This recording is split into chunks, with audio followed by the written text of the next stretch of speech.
قاری محمد طیب قاسمی کے YouTube channel کو سبسکرائب کیجئے اور امن کے پیغام کو پھیلانے میں ہماری مدد کیجئے اور نیچے دیے گئے ہوئے بیل آئیکن کو کلک کریں تاکہ ہر آنے والی نئی ویڈیو آپ کو براہ راست مل سکے۔ عام طور پہ میں اور آپ ہم یہ کہتے ہیں کہ قرآن آسمان سے آیا ہے اور حدیث اللہ کے رسول صلی اللہ علیہ وسلم کا فرمان ہے، حالانکہ یہ غلط فہمی ہے۔ جس طرح قرآن بھی آسمان سے نازل ہوا ہے، حدیث پاک بھی آسمان سے نازل ہوئی ہے، اور اس کی گواہی قرآن دیتا ہے وَأَنزَلَ اللَّهُ عَلَيْكَ الْكِتَابَ وَالْحِكْمَةَ وَعَلَّمَكَ مَا لَمْ تَكُنْ تَعْلَمْ وَكَانَ فَضْلُ اللَّهِ عَلَيْكَ عَظِيمًا۔ اللہ فرماتے ہیں محبوبم، ہم نے جو آپ پر یہ کتاب نازل فرمائی اور اس کتاب کے ساتھ ہم نے حکمت بھی نازل کی، تو مفسرین کہتے ہیں حکمت سے مراد حدیث مبارکہ ہے۔ وَعَلَّمَكَ مَا لَمْ تَكُنْ تَعْلَمْ، اور اس کتاب کی اور اس حکمت کے علم سے ہم نے آپ کو روشناس فرمایا، حالانکہ اس سے پہلے آپ ان کے علم سے ناواقف تھے۔ تو گویا کہ قرآن بھی آسمان سے آیا ہے، حدیث پاک بھی آسمان سے آئی ہے۔ ہاں، ہم یہ کہتے ہیں کہ قرآن اللہ کا کلام، بات اللہ کی، سمجھایا بھی اس کو اللہ نے ہے۔ حدیث پاک جو ہے الفاظ رسول اللہ صلی اللہ علیہ وسلم کے ہیں، لیکن مطلب وہی ہے جو اللہ چاہتے ہیں۔ تو گویا کہ قرآن کی نافرمانی جو کرتا ہے وہ بھی اللہ کی نافرمانی ہے، جو حدیث پاک کی نافرمانی کرتا ہے، حضور پاک صلی اللہ علیہ وسلم کے تعلیمات پر عمل نہیں کرتا، وہ بھی اللہ کی نافرمانی ہے۔ تو اگر کہیں اللہ کے حکموں کی نافرمانی ہو جائے، حضور پاک صلی اللہ علیہ وسلم کی تعلیمات کی نافرمانی ہو جائے، تو مومن کا شیوہ یہی ہوتا ہے کہ فوراً توبہ تائب ہو کے اپنا تعلق اللہ کے ساتھ بنا لے۔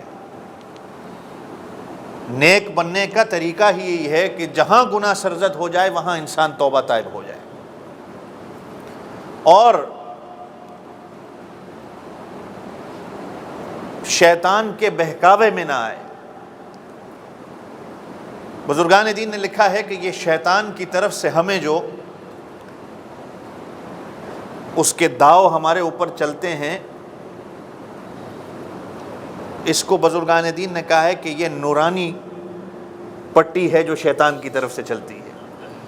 یہ نورانی داؤ ایک قسم کا، کیسے آپ کے ذہنوں میں یہ بات آج ہوتی ہے کہ میں اگر توبہ کر لوں تو میں تو اللہ کے ساتھ دھوکہ کر رہا ہوں، کل تو میں نے پھر گناہ کرنا ہے، کل میں اگر گناہ کروں گا پھر توبہ کروں گا، پھر گناہ کروں گا پھر توبہ کروں گا۔ آپ اکثر و بیشتر لوگ کیا کہتے ہیں کہ یار یہ تو ایک قسم کا مذاق ہو گیا، میں تو اللہ کے ساتھ دھوکہ دے رہا ہوں۔ تو شیطان کیا کہتا ہے کہ لہٰذا گناہوں کی زندگی گزار لو، اور آخر میں، زندگی کے آخر میں آ کے توبہ کر لینا۔ انسان پھر وہ زندگی گزارتا چلا جاتا ہے۔ یاد رکھیں گناہ اتنا بڑا نہیں ہوتا،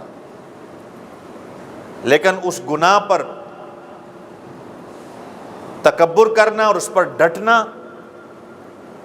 اور اس پہ زندگی گزارنا، یہ بری بات ہے، یہ انسان کو لے کے ڈوبتا ہے۔ گناہ، اللہ نے تو انسان کے اندر یہ صفت مادہ رکھا ہی ہے، پیدا انسان کو اس لیے کیا ہے تاکہ گناہ کرے اور اللہ سے معافی مانگے۔ ہم نہ فرشتے ہیں، ہم نہ نبی ہیں، تو جو فرشتہ نہیں ہوتا، جو نبی نہیں ہوتا، اس سے گناہ سرزد ہوتا ہے، یہ لازمی بات ہے، یہ پکی اور ٹھکی بات ہے کہ گناہ ضرور بضرور ہوگا۔ ہاں، جس کو اللہ بچا لے، اگر نہ بھی ہو تو شیطان کا وار کم سے کم کمزور ایک قسم کا ہو جائے گا، لیکن گناہ پھر بھی اس بندے سے سرزد ہوگا۔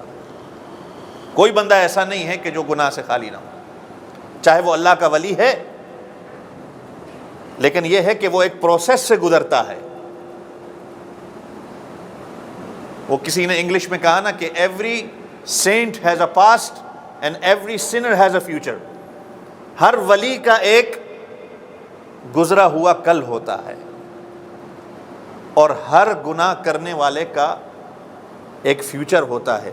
ولی جو ولی بنا ہے وہ کسی پروسیس سے گزر کے ولی بنا ہے، اپنے نفس کو مار کے ولی بنا ہے، اور ہر گناہ گار جو ہوتا ہے کل کو ہو سکتا ہے فیوچر میں، مستقبل میں اللہ اس کو توبہ کی توفیق دے دے۔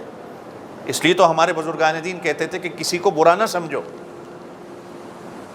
حتیٰ کہ کافر بھی ہو اس کو برا نہ سمجھو، ہو سکتا ہے اللہ کل اس کو توبہ کی توفیق دے دے، اور توبہ کی توفیق مل جائے، ایمان لانے کے بعد آپ سے اور میرے سے بہتر مسلمان بن جائے۔ اور مسلمان کو تو اپنے سے بہتر ہی سمجھو۔ تو گناہ جو ہے وہ اتنی بڑی بات نہیں ہے کہ اگر کسی سے گناہ سرزد ہو جاتا ہے، لیکن اس گناہ کے بعد اگر وہ ہٹ دھرمی دکھاتا ہے، تکبر کے اندر رہتا ہے اور اسی طریقے سے زندگی گزارتا ہے، یہ اس کے لیے مشکل ہے۔